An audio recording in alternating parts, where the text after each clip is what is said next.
Many young people feel the pressure to be popular in high school, but as this case shows, that pressure is just not worth it. Hello everyone, my name is Anya, and in this video we're going to take a look at what happened on this day in the year 1984, the murder of Kirsten Costas.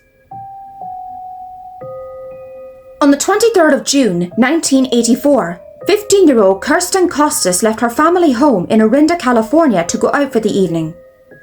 Kirsten Costas was a pretty and popular young girl who attended Miramont High School. She excelled in sports and academics and was a member of their cheerleading squad. Kirsten was the girl that everybody wanted to be like, and nobody wanted to be like her more than her 15-year-old classmate Bernadette Prodie. Bernadette Prodie was a girl who struggled with her self-esteem. She felt the pressure to be pretty and popular among her peers. Her confidence suffered when she wasn't accepted as part of the yearbook committee and she failed her auditions to become a cheerleader. Bernadette grew very resentful and jealous towards Kirsten. For Bernadette, Kirsten Costas represented everything that she wanted to be, but couldn't.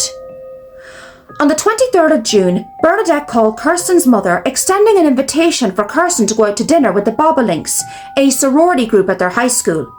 Kirsten accepted the invitation, and that evening Bernadette collected her from her home. The two girls drove off together, but on the way, Kirsten discovered that there was no dinner with the Bobolinks. Bernadette had tricked her into going out. Bernadette expressed her admiration towards Kirsten and desire to be her friend, but Kirsten was angry at being tricked and rejected any form of friendship. Kirsten left the car and went to a neighbour's house asking for help. After failing to contact her parents, the neighbour agreed to drive her home. The neighbour drove Kirsten off at her house and watched as she approached the front door, when suddenly Bernadette, who had followed them back to the house, emerged from the bushes and stabbed Kirsten 5 times with a knife. Bernadette then made her escape and the neighbour called for help. Kirsten Costas was rushed to hospital, where she unfortunately died of her injuries later in the night. She was just 1 month shy of her 16th birthday. The news of Kirsten's murder devastated the community. Many of her friends and classmates attended her funeral service. For the next 6 months, authorities searched for her killer with no success. They questioned many of her friends and peers, but all leads led to nothing. That was until they questioned Bernadette Prodie.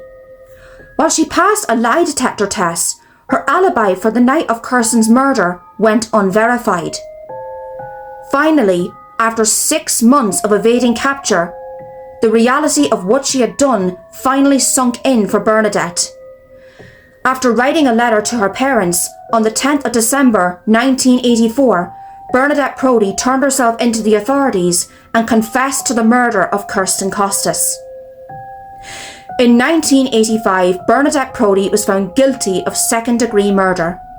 A juvenile at the time she committed the crime, she was sentenced to a minimum term of 9 years in prison, a sentence that many believed to be far too weak. In 1992, after serving 7 years in prison, Bernadette Prodie was released on parole at the age of 23. It's known that she changed her identity and left California. The made-for-TV movie Death of a Cheerleader was inspired by the murder of Kirsten Costas. It looks at the pressures to be pretty and popular in high school. The murder of Kirsten Costas was a case that devastated the community of Orinda, California, and shows that the pressures to be pretty and popular in high school, sometimes they're just not worth it. Thank you so much for watching this video. I really appreciate it. My name is Anya, and we just looked at what happened on this day.